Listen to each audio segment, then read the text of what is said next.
geste d'un toit viendra mon secours.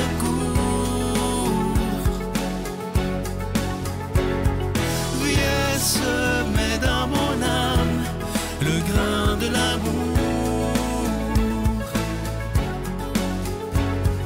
Je traverse un désert et je meurs de soif.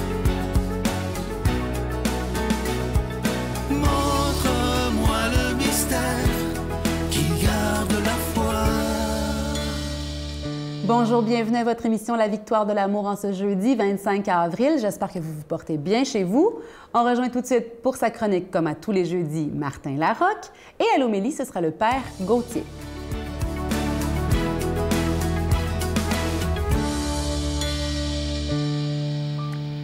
Bonjour les victorieux, les victorieuses et tous ceux qui doutent encore. Ça a l'air que vous êtes là aussi.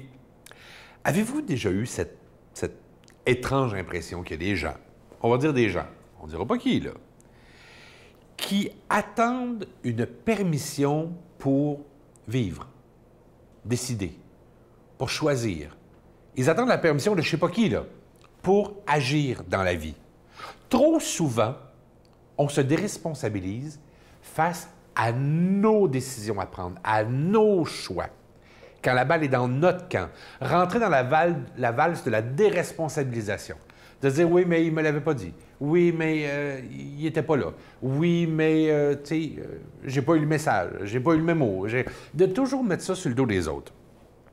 Il y a une chose qu'il faut se rappeler dans la vie, très simple. Vous allez adorer l'image, puis vous allez voir, elle est vraiment pas compliquée. C'est toi qui conduis. C'est toi qui conduis. Aussi agréable et ou angoissant que cela puisse paraître, parce que ça peut l'être des fois, c'est toi qui as les mains sur le volant de ton char tout le temps. C'est toi qui diriges. Et on apprend dans les cours de conduite sur glace, un cours qu'on donne aux gens qui ont des voitures d'urgence très souvent, qu'on peut suivre en tant que Québécois, parce qu'on a de la glace l'hiver. Puis peu importe la qualité du pneu, la glace, c'est de la glace. L'auto dérape. Et on apprend qu'il y a un modus operandi habituel chez les gens. Quand l'auto dérape, le réflexe est de lâcher le volant puis de crier. OK? Si l'auto dérape, on fait « Oh my God! » puis on lâche. Et là, l'auto dérape. Ce qu'on apprend dans ces cours-là, c'est de garder les mains sur le volant et de décider où on veut aller. Habituellement, c'est dans le sens opposé. On s'entend là-dessus, là. Fait que si l'auto part de même, de dire « je pars pas par là, je pars par là » et de décider dans notre tête en faisant un mouvement de tête, en regardant par où on veut aller, littéralement.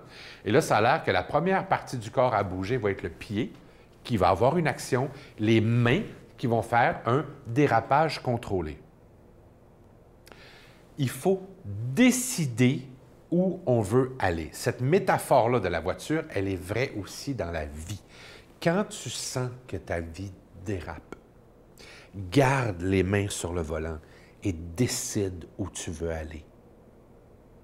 Tu es beaucoup plus fort que tu le penses et ne laisse pas le hasard décider des choses parce que c'est toi qui conduis.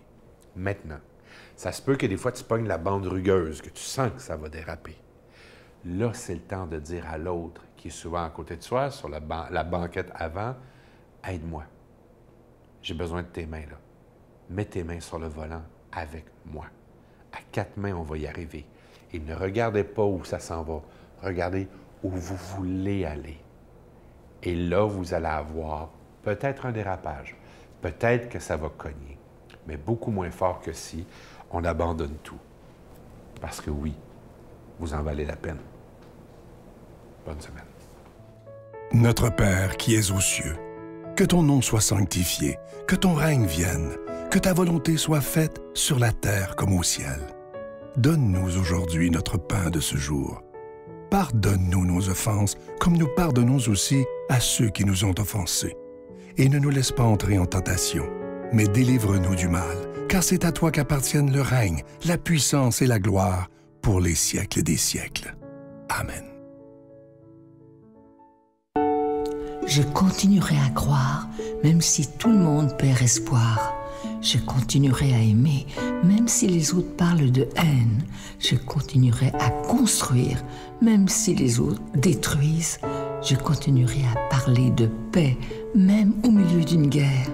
Je dessinerai des sourires sur des visages en larmes et je tendrai les bras à ceux qui se sentent épuisés. Oui, je continuerai à croire.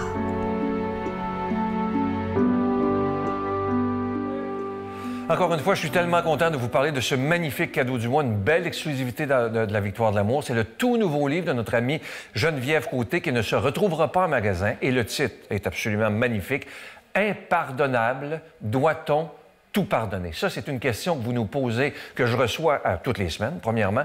Cette grande question du pardon, jusqu'où on doit pardonner. Alors, Geneviève a beaucoup réfléchi là-dessus. C'est un livre qu'elle a pris le temps de faire dans la prière. Elle y a mis tout son cœur et je suis très, très fier de ce qu'elle a fait. Et elle nous invite dans ce livre-là à réfléchir avec elle sur le message de Jésus lorsqu'il parle de pardon. Et vous allez voir, il y a de très, très belles pistes. Je vous rappelle que vous le recevrez avec un don de 25 $ et si vous en voulez deux, parce que ça se donne bien en cadeau, c'est avec un don de 40 $. Je vous donne l'adresse. La Victoire de l'amour, case postale 120, succursale Boucherville à Boucherville, le J4B 5E6, je vous la redonne. La Victoire de l'amour, case postale 120, succursale Boucherville à Boucherville, le J4B 5E6. Également par téléphone, par carte de crédit du lundi au jeudi de 8h à 17h dans le 514-523-4433.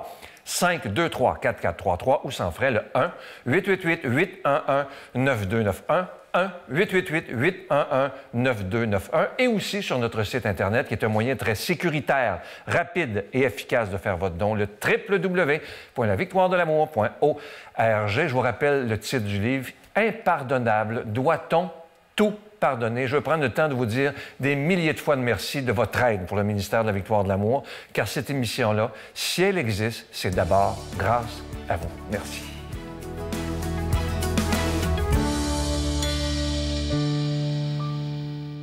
Mon Dieu, donnez-moi la sérénité d'accepter les choses que je ne peux changer, le courage de changer les choses que je peux et la sagesse d'en connaître la différence. Amen.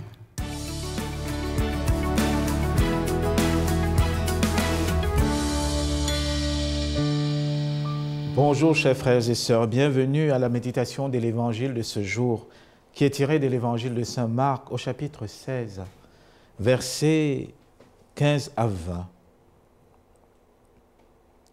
Et le Seigneur leur dit, « Allez par le monde entier, proclamez l'évangile à toutes les créatures. Celui qui croira et sera baptisé sera sauvé. Celui qui ne croira pas sera condamné. Et voici les signes qui accompagneront ceux qui auront cru. En mon nom, ils chasseront des démons, ils parleront des langues nouvelles. Ils prendront dans leurs mains des serpents, et s'ils boivent quelque poison mortel, cela ne leur fera aucun mal. Ils imposeront les mains à des malades, et ceux-ci seront guéris. » Donc le Seigneur Jésus, après leur avoir parlé, fut enlevé au ciel et s'assit à la droite de Dieu. Quant à eux, ils partaient prêcher partout. Le Seigneur agissait avec eux et confirmait la parole par les signes qui les accompagnaient. Frères et sœurs bien-aimés, cet évangile est magnifique parce que là se situe en fait le cœur de notre vie d'évangélisateur. Vous voyez, le Seigneur, dans cet évangile, il nous envoie proclamer la bonne nouvelle. Tout chrétien et chrétienne est évangélisateur. Ce que nous devons annoncer, ce n'est pas des connaissances sociologiques. Ce n'est pas, n'est-ce pas, des connaissances de nouvelles politiques ou encore ce qu'il passe aux médias. Non. Comme chrétiens, nous devons annoncer la bonne parole, la parole de l'Évangile, c'est-à-dire Jésus-Christ. Saint Paul nous le dira dans l'Épître aux Romains. La foi vient de ce que l'on entend, et ce que l'on entend, c'est la parole de Dieu. Alors posons-nous la question, pourquoi aujourd'hui beaucoup ne croient pas? Pourquoi aujourd'hui beaucoup ont quitté l'Église?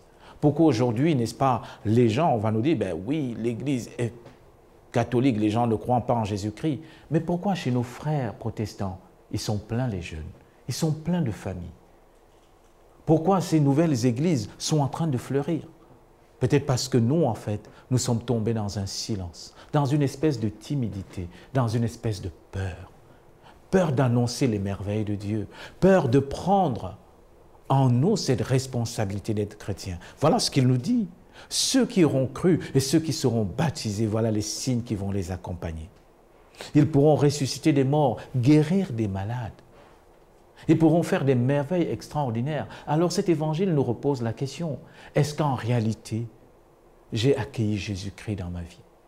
Parce que nous pouvons passer une vie à faire une sacramentalisation, comme nous le faisons dans certaines de nos églises. On va passer le temps à faire des sacrements. Remarquez, dans nos églises. En fin d'année, comptez le nombre de baptêmes qu'il y a eu. Parfois, il y a 100, parfois, il y a 200. Le nombre des sacrements d'enfants. Parfois, il y a 40, il y a 60, il y a 30 enfants qui font la première communion. Mais où sont-ils? Ils ne viennent pas à l'église. Il y a 40, 60 enfants qui viennent pour faire la confirmation. Les jeunes adultes, où sont-ils? Ils ne viennent pas à l'église. Mais pourquoi nous continuons à le faire?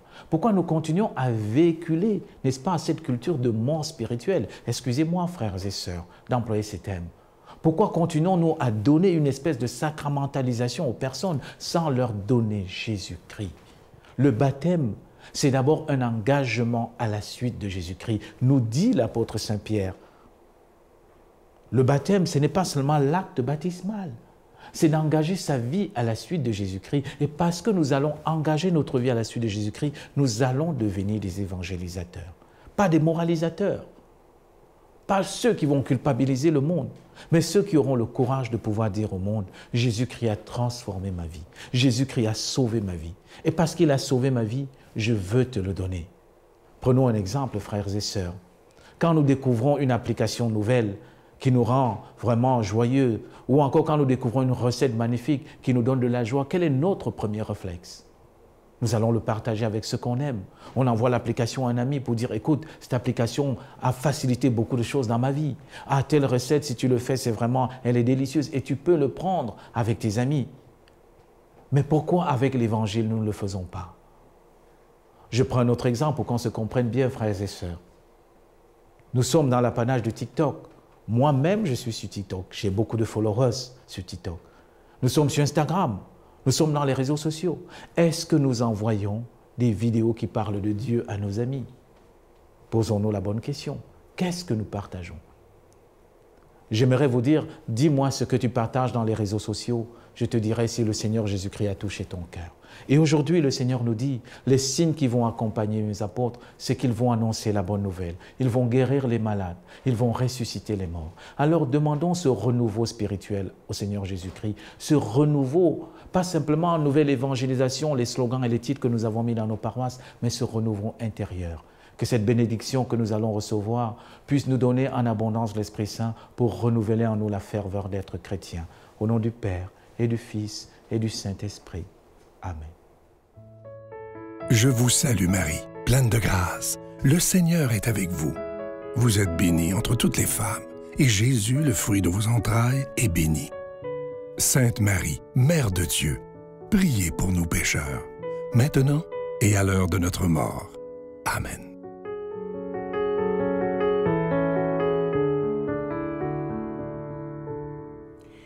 Ce serait bien aujourd'hui qu'on se rappelle chacun et collectivement aussi l'importance du moment présent. La grâce, la vraie vie, elle est dans le moment présent, elle n'est pas dans le passé. Ce n'est pas toujours très utile de ressasser le passé à l'infini, ni de s'inquiéter pour l'avenir. Demandons ce dont nous avons besoin à Dieu qui peut tout dans l'instant présent. Ainsi, on construit notre avenir avec plus de confiance. On construit dans le présent notre bonheur futur. Pensons-y. Je vous souhaite une excellente journée. À chaque fois que j'ai voyagé, j'ai vu la pauvreté aussi. Et effectivement, c'est pas nécessairement avec... Justement, on se perd avec tout Trop de luxe, oui. Trop de luxe.